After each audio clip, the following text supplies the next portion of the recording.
And for the sake of the country, President Trump should take his cue from Leader McConnell that it's time to end his term with a modicum of grace and dignity, qualities that his predecessors took great pains to display during our grand tradition of a peaceful transfer of power. Enough is enough. Our Republican colleagues, for the sake of our democracy, for the sake of the peaceful transition of power, should stop the shenanigans, stop the misrepresentations, and acknowledge that Joe Biden will be our next president. Enough is enough.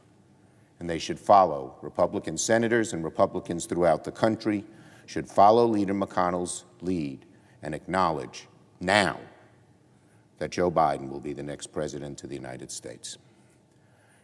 Now, on COVID-19.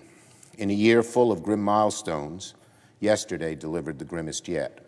More than 300,000 Americans have now died from COVID-19, greater than the number of American soldiers who died during the entirety of World War II, a population the size of St. Louis or Pittsburgh, wiped off the map. 300,000 American souls.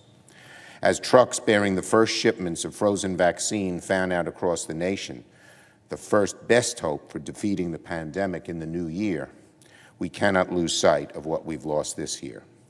That is what the end of 2020 has brought, hope tinged by grief. It was an amazing sight yesterday to see the first American inoculated against the disease, a nurse at Long Island Jewish Medical Center in Queens, my home state of New York. But for so many, the vaccine has not come soon enough. Let it be our tribute to those Americans we lost, to do everything in our power to limit the losses moving forward, to produce and distribute as many vaccines as are necessary, and encourage every American to take the vaccine when it's available to them.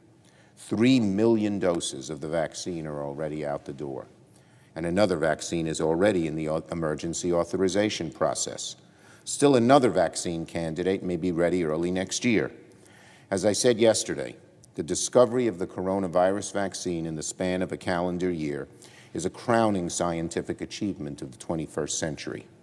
Our job now is to ensure that the good work of America's scientists, biochemists, and medical research is brought to bear, that given the tools, we finally stamp out COVID-19 from our country, begin the road to recovery.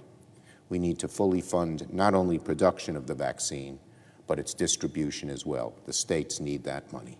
I yield the floor. And note the absence of a quorum. Clerk will call the roll. Mr. Alexander.